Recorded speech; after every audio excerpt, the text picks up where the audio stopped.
Assalamualaikum warahmatullahi wabarakatuh.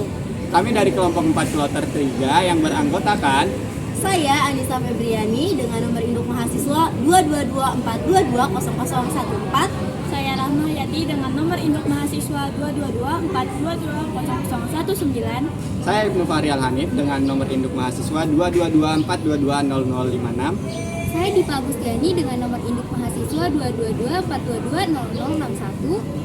Saya Ulian Tasya dengan nomor induk mahasiswa 222420010. Kami akan memaparkan mengenai pengenalan alat dan pengukuran faktor lingkungan praktikum ekologi umum. Selamat menyaksikan. Nah, di sini saya akan menjelaskan terkait pengertian, fungsi, cara penggunaan, dan perawatan terkait alat soil tester, luxmeter, dan juga anemometer. Nah, yang pertama yaitu pengertian anemometer. Nah, selanjutnya di sini saya akan menjelaskan terkait pengertian, fungsi, cara penggunaan, dan perawatan dari alat anemometer, luxmeter, dan juga soil tester. Yang pertama yaitu pengertian anemometer. Dikutip dari Kamal dan Finawan 2019, anemometer adalah sebuah perangkat yang digunakan untuk mengukur kecepatan angin dan untuk mengukur arah. Anemometer merupakan salah satu instrumen yang sering digunakan oleh balai cuaca seperti Badan Meteorologi, Klimatologi, dan Geofisika atau yang sering kita singkat BMKG. Nah, teman-teman tahu gak sih kata anemometer ini berasal dari kata Yunani, yaitu anemos. Berasal dari bahasa Yunani yaitu anemos, yang berarti angin. Nah, angin merupakan udara yang bergerak ke segala arah. Angin bergerak dari suatu tempat menuju ke tempat yang lain. Anemometer ini pertama kali diperkenalkan oleh Leon Battista Alberti dari Italia pada tahun 1450. Teman-teman tahu gak sih fungsi dari anemometer itu untuk apa? Jadi fungsi anemometer yaitu untuk mengukur kecepatan angin dan untuk mengukur arah. Nah, kemudian kita beralih ke cara penggunaan anemometer. Sebelum lanjut ke cara penggunaan, ada baiknya kita kenalan dulu yuk, di anemometer itu ada bagian apa saja sih? Jadi, bagian-bagian anemometer terdiri atas tombol power, hold, maksimum atau minimum, unit, layar, dan juga kicir angin. Nah, jika kita ingin mengoperasionalkan anemometer ini, yang pertama tekan dulu tombol power untuk menghidupkan display pada anemometer. Kalibrasi alat dengan memperhatikan baling-baling. Apabila baling-baling sudah berhenti dan pada display telah menunjukkan angka 0, maka alat telah terkalibrasi. Nah, jika alat sudah terkalibrasi, selanjutnya kita siap nih untuk mengukur kecepatan dari arah angin. Mengukur kecepatan angin tentu harus memperhatikan hasil pengukuran. Ketika sekiranya hasil maksimum, maka kita harus segera menekan tombol hold untuk membekukan hasil pengukuran. Nah, tadi kan terkait bagian-bagian dari anemometer. Nah, penggunaannya sendiri untuk mendapatkan fungsi anemometer dengan maksimal, tentu harus menggunakannya dengan cara yang tepat. Pengukuran anemometer dengan cara yang tepat dapat dilakukan dengan memegang anemometer secara vertikal. Misalnya seperti ini. Ini bayangkan di sini ada anemometer, kemudian alatnya kita pegang secara vertikal ke atas. Untuk memastikan anemometer bekerja dengan efektif, kita dapat meletakkannya pada penyangga sehingga anemometer lebih stabil dalam menjalankan fungsinya. Nah, biasanya kecepatan angin akan muncul secara otomatis pada speedometer yang terdapat pada anemometer. Kecepatan angin yang tepat hanya bisa didapatkan dengan penggunaan anemometer yang benar. Karena itu, kita harus memastikan cara penggunaan yang benar untuk mendapatkan fungsi anemometer. Nah, kemudian Alat anemometer ini mampu mengukur kecepatan angin dengan tingkat ketelitian cukup tinggi, yakni berkisar 0,5 meter setiap detiknya. Dengan tingkat ketelitian ini, anemometer dianggap sebagai alat pengukur yang sangat efektif. Selanjutnya, perawatan dari anemometer. Setiap alat-alat laboratorium tentunya harus dirawat dengan cara yang benar. Cara merawat anemometer digital antara lain: yang pertama, menyimpan anemometer digital ke kotaknya jika tidak sedang digunakan. Nah, tentu jika kita sedang tidak menggunakan alat anemometer ini, sebaiknya kita simpan alat anemometer ke tempat ataupun ke kotak penyimpanannya. Kemudian, anemometer jangan dibanting atau dijatuhkan supaya tidak rusak. Nah, jika alatnya sudah rusak, otomatis kalibrasi dari penghitungan alat ini tidak akan dilakukan secara maksimal. Kemudian, letakkan alat di tempat semestinya dan hindari alat dari bahan-bahan yang dapat mengurangi kekalibrasiannya. Selanjutnya, hindari pula anemometer dari tindihan-tindihan benda yang berat. Selanjutnya yaitu soil tester. Soil tester merupakan sebuah alat untuk mengontrol kelembapan tanah. Nah, biasanya soil tester ini diungkapkan dalam satuan yang disebut pH. Kemudian, teman-teman tahu gak sih fungsi dari soil tester itu apa? Soil tester merupakan alat ukur yang berfungsi untuk mengukur pH tanah dan juga tingkat keasaman tanah. Nah, fungsi yang saya sebutkan tadi itu dikutip dari Laksana et al. 2022. Kemudian, cara penggunaan soil tester. Cara penggunaannya yaitu dengan cara menancapkan ujung alat ke tanah yang ingin diukur. Kemudian, tekan tombol agak lama untuk mengukur pH tanah. Nah, nanti akan muncul nilai hasil pengukurannya. Setelah nilai tersebut muncul, ada dua nih. Yang pertama itu nilai yang berada di atas menunjukkan nilai pH tanah, dan juga nilai yang berada di bawah menunjukkan nilai kelembapan tanah. Selanjutnya, perawatan. Untuk perawatan alat yang perlu diperhatikan adalah probe. Ketika setelah ditancapkan ke dalam tanah, probe harus dibersihkan dengan lap. Hal ini dilakukan agar tidak merusak sensor pada probe. Setelah itu, soil tester dimasukkan ke dalam tempatnya dan disimpan di tempat yang kering. Selanjutnya yaitu luxmeter. Dikutip dari Manik et al. 2020, luxmeter merupakan alat yang dipakai untuk mengukur besar intensitas cahaya di suatu lokasi. Nah, alat ini bekerja secara otomatis untuk menghitung dan mengukur intensitas cahaya dan menyesuaikannya dengan cahaya yang dibutuhkan. Luxmeter terdiri dari 3 komponen utama, yaitu rangka, LED, dan photodiode.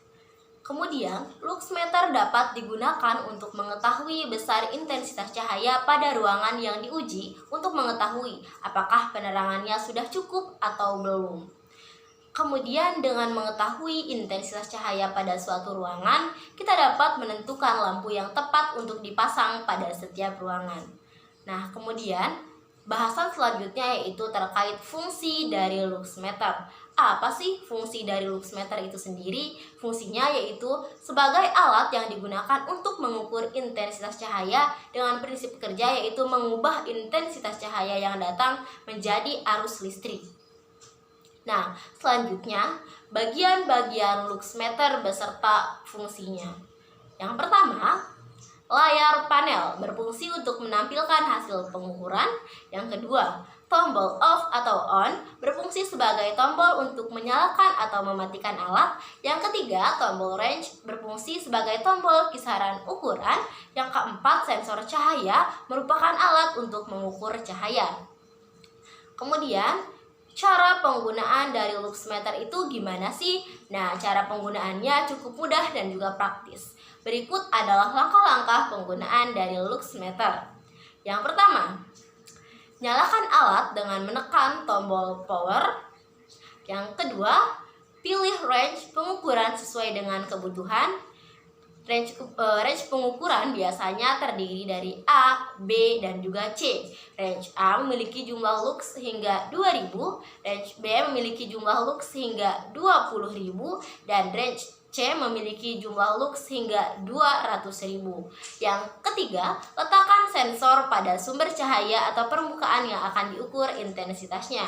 Yang keempat, baca hasil pengukuran pada layar panel LCD. Dan yang kelima atau yang terakhir, jangan lupa matikan alat dengan menekan tombol power. Nah, selanjutnya, perawatan luxmeter ini harus memperhatikan sensornya karena bersifat sangat sensitif. Sensor ini harus diamankan pada tempat yang aman sehingga dapat terus berfungsi dengan baik, karena sensor ini merupakan komponen yang paling vital. Terlebih, luxmeter ini mengandalkan sensor cahaya untuk pengukuran intensitas cahayanya. Sekian pemaparan dari saya, kurang dan lebihnya mohon maaf. Terima kasih. Halo, saya Aulia Natasha. Saya akan menjelaskan mengenai 3 peralatan laboratorium, yaitu meteran roll, hygrometer, dan termometer raksa. Baik, kita ke pembahasan yang pertama ya, yaitu rollmeter atau meteran roll. Nah, rollmeter atau meteran roll adalah alat ukur panjang yang dapat digulung dengan panjang 25-50 meter. Nah, meteran ini berfungsi untuk mengukur jarak atau panjang dengan ketelitian pengukuran sampai 0,5 mm. Nah, meteran ini biasanya dibuat dari plastik atau plat besi tipis, tampak seperti pada gambar di samping saya. Biasanya digunakan dalam kegiatan ukur tanah, mengukur sudut baik sudut horizontal maupun sudut vertikal. Selanjutnya, untuk cara penggunaannya, yang pertama itu harus dilakukan oleh 2 orang, karena jika untuk pengukuran benda yang panjang itu akan sulit jika kita mengukurnya hanya 1 orang saja. Yang kedua, itu seseorang memegang ujung awal dan meletakkan angka 0 meteran di titik yang pertama. Dan yang ketiga, seorang lagi memegang rollmeter menuju ke titik pengukuran lainnya, terus ditarik meteran semungkin dan letakkan meteran di titik yang dituju. Dan yang keempat ini kita tinggal baca aja angka meteran yang tepat di titik tersebut itu berapa gitu. Untuk perawatan ini terdapat 2 langkah. Yang pertama ini gulungan pada rollnya ini diatur serapih mungkin, dan yang kedua itu meminyaki alat pemutar rollnya supaya si rollnya ini gak macet seperti itu. Kita lanjut ke alat yang kedua, yaitu hygrometer. Nah, hygrometer itu apa sih? Nah, hygrometer adalah sejenis alat untuk mengukur kelembapan suatu tempat. Nah, fungsinya ini untuk pengukuran dan instrumentasi dalam menjaga kelembapan udara yang berpengaruh terhadap keakuratan alat-alat pengukuran. Nah, pada saat ini hygrometer ini banyak dipakai untuk pengukuran kelembapan ruangan pada budidaya jamur, kandang reptil, sarang burung walet, maupun untuk pengukuran kelembapan pada penetasan telur. Nah, kegunaan dalam kehidupan sehari-hari yang lainnya juga diantaranya bisa meramal cuaca di sekitar. Dengan kita tahu kelembapannya, nah kita bisa tahu nih cuaca hari ini tuh bakalan mendung atau bakalan hujan, atau misalkan cuaca hari ini tuh panas seperti itu. Dan yang kedua ini kita dapat mengetahui dan memantau kelembapan laboratorium tentunya. Selanjutnya, untuk cara penggunaan hygrometer ini, langkah yang pertama tentunya kita harus meletakkan alat ini di tempat yang ingin diukur kelembapannya. Yang kedua, tunggu beberapa saat sampai hasilnya muncul. Dan yang ketiga, kemudian baca skala yang ditunjukkan. Skala yang terlihat umumnya ini ditandai dengan tanda persen bersama dengan derajat Celcius. Untuk perawatan hygrometer yang dapat kita lakukan, yang pertama itu setelah alat dipakai, segera bersihkan kaca dari kotoran atau endapan yang mungkin menempel dengan menggunakan kain. Usapkan kain tersebut secara perlahan. Dan yang kedua, kita bisa simpan hygrometer setelah dipakai dalam wadah penyimpanan. Dan yang terakhir, kita ini bisa periksa keadaan hygrometer ini secara berkala. Misalkan kita ingin memakainya, kita harus mencobanya terlebih dahulu, hygrometer ini dapat berfungsi dengan baik atau tidak. Lanjut ke alat yang ketiga, yaitu termometer raksa. Termometer raksa adalah termometer cair yang menggunakan air raksa sebagai bahan pengisi.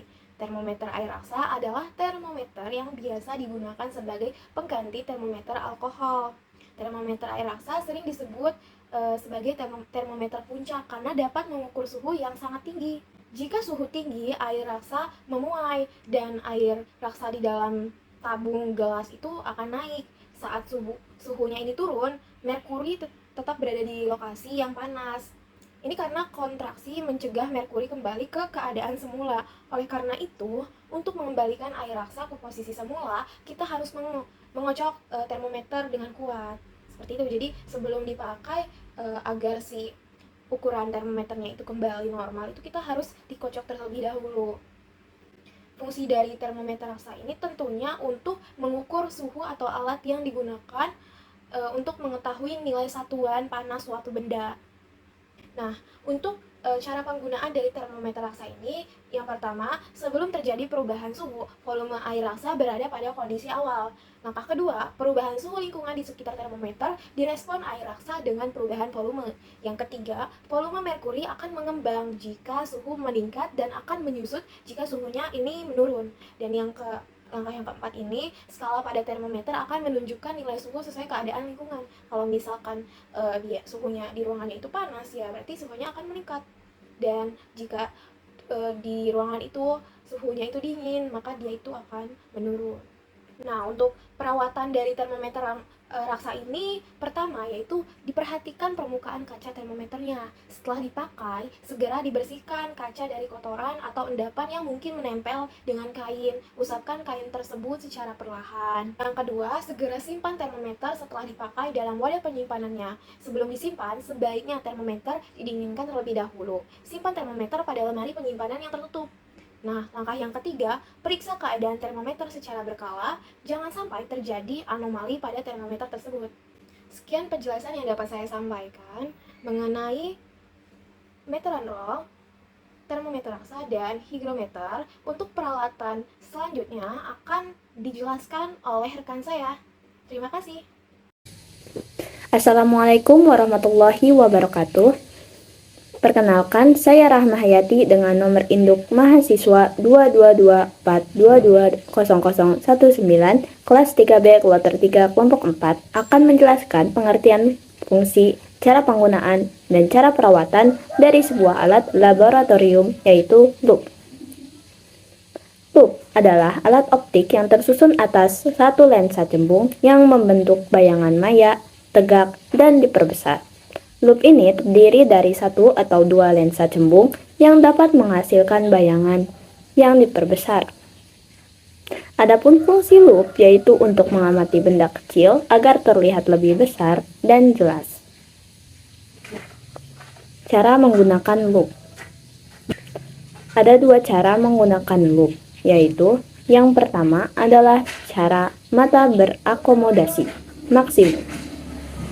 Mata berakomodasi maksimum yaitu cara memandang objek pada titik dekatnya.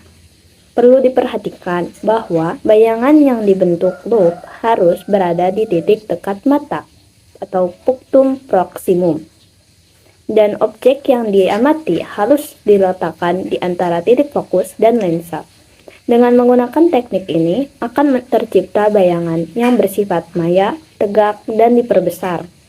Teknik ini mendorong otot siliar untuk bekerja maksimum dan menekan lensa agar terbentuk secembung-cembungnya. Oleh karena itu, teknik ini membuat mata cepat lelah. Yang kedua adalah cara mata tak berakomodasi. Mata tak berakomodasi yaitu cara memandang objek pada titik jauhnya. Perlu diperhatikan bahwa loop harus membentuk bayangan di jauh tak hingga, dan objek yang diamati harus diletakkan di titik fokus. Teknik ini membuat otot siliar tidak bekerja atau rileks dan lensa mata berbentuk sepipih-pipihnya, sehingga mata tak mudah lelah. Teknik ini memiliki kekurangan, yaitu perbesaran objek berkurang atau minimum. Perawatan loop. Untuk menjaga agar loop tetap berfungsi dengan baik, perlu dilakukan perawatan secara rutin. Bagian loop yang paling penting untuk dirawat adalah lensa. Berikut adalah cara membersihkan lensa dengan benar. Yang pertama yaitu hilangkan debu-debu yang menempel pada lensa dengan menggunakan blower untuk meniup debu agar menghilang. Yang kedua, jika blower kurang ampuh, gunakan kuas khusus pembersih lensa. Yang ketiga, tuangkan cairan pembersih noda dan minyak pada lap khusus pembersih lensa. Jangan menuangnya langsung di permukaan lensa. Yang keempat, usap lensa dengan lap tersebut untuk menghilangkan noda. Keringkan lensa dengan bagian lap yang kering hingga cairan pembersih benar-benar hilang. Perkenalkan, saya Ibnu Fahri Al-Hanif. Saya akan membahas yang pertama mengenai inseknet, yang kedua mengenai teropong binokuler, dan yang ketiga mengenai planktonet. Nah, yang pertama terlebih dahulu adalah tentang inseknet. Apa sih inseknet itu? Inseknet adalah jaring yang digunakan dengan bantuan tangan yang fungsinya untuk menangkap serangga yang aktif terbang. Contohnya seperti kupu-kupu, capung, lebah, dan tawon. Nah, cara penggunaan dari inseknet contohnya dengan metode lepas tangkap. Misalnya, belalang yang masuk ke dalam inseknet dikumpulkan dan dihitung jumlahnya. Selanjutnya ada cara perawatan dari inseknet. Yang pertama, pemakaian alat dengan hati-hati. Apabila sedang melakukan atau mencari sampel untuk praktikum, sebaiknya mencari tempat yang berjauhan dengan sampah dan bebatuan agar menghindari adanya kerusakan pada inseknet. Nah, yang kedua, memperbaiki kerusakan kecil pada inseknet sedini mungkin, seperti memperbaiki inseknet yang tersangkut oleh benda-benda lain seperti batu, sampah, dan lain-lain. Pembahasan yang kedua ada teropong binokuler. Teropong binokuler adalah alat yang dipegang dengan menggunakan tangan dan fungsinya dipakai untuk memperbesarkan benda jauh dengan melewati tampilan dua rentetan lensa dan prisma yang berdampingan. Nah, cara penggunaannya adalah teropong akan mengumpulkan radiasi elektromagnetik yang nantinya akan membentuk citra atau wujud dari objek yang sedang diamati. Nah, teropong terdiri atas lensa objektif dan lensa okuler. Jarak fokus objektif bersifat besar. Bayangan dari pengamatan lensa objektif akan selalu jatuh pada titik fokus lensa objektif. Nah, cara perawatannya ada yang pertama ada tiup permukaan lensa dengan udara bertekanan tinggi. Teman-teman dapat melakukannya dengan mulut atau gunakan sikat dengan rambut yang halus. Yang biasanya digunakan untuk make up dan sapukan dengan lembut pada permukaan lensa. Yang kedua, gunakan kain pembersih khusus yang memang sudah dirancang untuk pembersihan. Biasanya disertai dengan teropong yang teman-teman beli. Jangan gunakan kain lain karena serat dari kain lain bisa menggores lensa dari teropong binokuler teman-teman.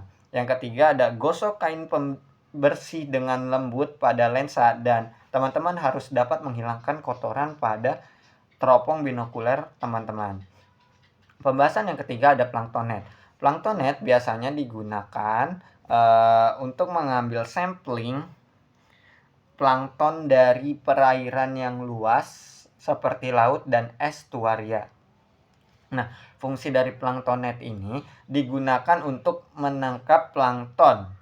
Nah, terus cara penggunaannya adalah melemparnya ke perairan, kemudian ditarik dengan menggunakan tangan. Nah, setelah itu ada cara perawatan dari planktonet. Yang pertama, penyimpanan dalam tempat yang aman.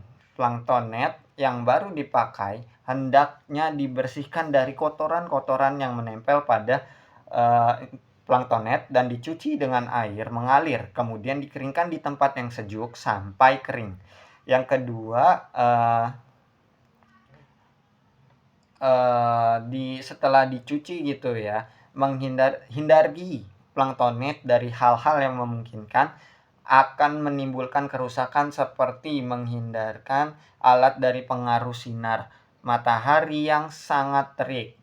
Yang ketiga adalah pemakaian alat dengan hati-hati. Nah, ini hampir sama dengan inseknet yang tadi. Apabila teman-teman sedang melakukan atau mengambil sampel praktikum, sebaiknya mencari tempat yang berjauhan dengan sampah dan bebatuan agar menghindari adanya kerusakan pada planktonet teman-teman. Yang keempat adalah memperbaiki kerusakan-kerusakan kecil pada planktonet sedini mungkin. Seperti memperbaiki planktonet yang tersangkut pada benda-benda lain seperti batu, sampah, dan lain-lain. Nah, sekian penjelasan dari saya. Terima kasih. Kurang lebihnya mohon maaf. Wassalamualaikum warahmatullahi wabarakatuh. Assalamualaikum warahmatullahi wabarakatuh. Saya Dipa Agustiani dengan NIM 222422061 kelas 3B, kloter 3, kelompok 4 akan menjelaskan mengenai pengertian, fungsi, dan cara penggunaan dari 3 alat laboratorium ekologi, yaitu kertas lakmus, pH indikator, dan refraktometer. Kalian tahu nggak sih, kekuatan asam basa dapat ditentukan melalui derajat keasaman atau pH. Larutan asam bila memiliki pH kurang dari 7, bersifat basa bila memiliki pH lebih dari 7, dan bila pH sama dengan 7, maka larutan tersebut bersifat netral. Nah, derajat keasaman suatu senyawa dapat diuji dengan menggunakan indikator. Indikator yang banyak digunakan untuk menguji sifat keasaman senyawa dapat berupa kertas lakmus dan pH indikator. Nah, pertama saya akan menjelaskan indikator asam basa yang paling sederhana, yaitu kertas lakmus. Pasti kalian gak asing lagi dong sama kertas lakmus? Ya, kertas lakmus, yang kertas yang dapat terdapat 2 macam, yakni lakmus merah dan juga lakmus biru. Kertas lakmus ini berfungsi untuk menentukan sifat asam dan basa suatu larutan. Untuk cara penggunaannya, kertas lakmus merah akan berubah warna menjadi biru bila bereaksi dengan senyawa basa dan tidak akan memberikan perubahan warna bila bereaksi dengan senyawa asam. Sebaliknya, kertas lakmus biru akan berubah warna menjadi merah bila bereaksi dengan senyawa asam dan tetap berwarna biru bila bereaksi dengan senyawa basa. Tapi, perlu digarisbawahi nih teman-teman, larutan netral tidak merubah warna kertas lakmus.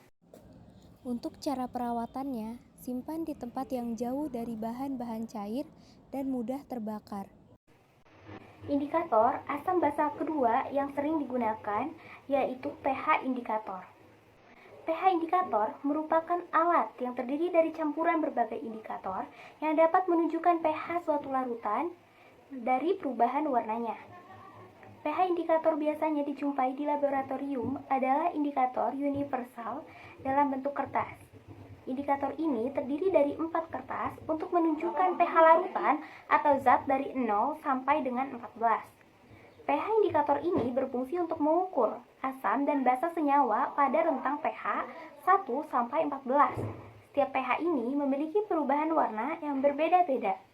Cara menggunakan pH indikator yaitu dengan mencelupkan kertas indikator tersebut pada larutan yang kita uji, kemudian diamati perubahan warnanya dan dicocokkan dengan warna pada kemasan indikator universal tersebut.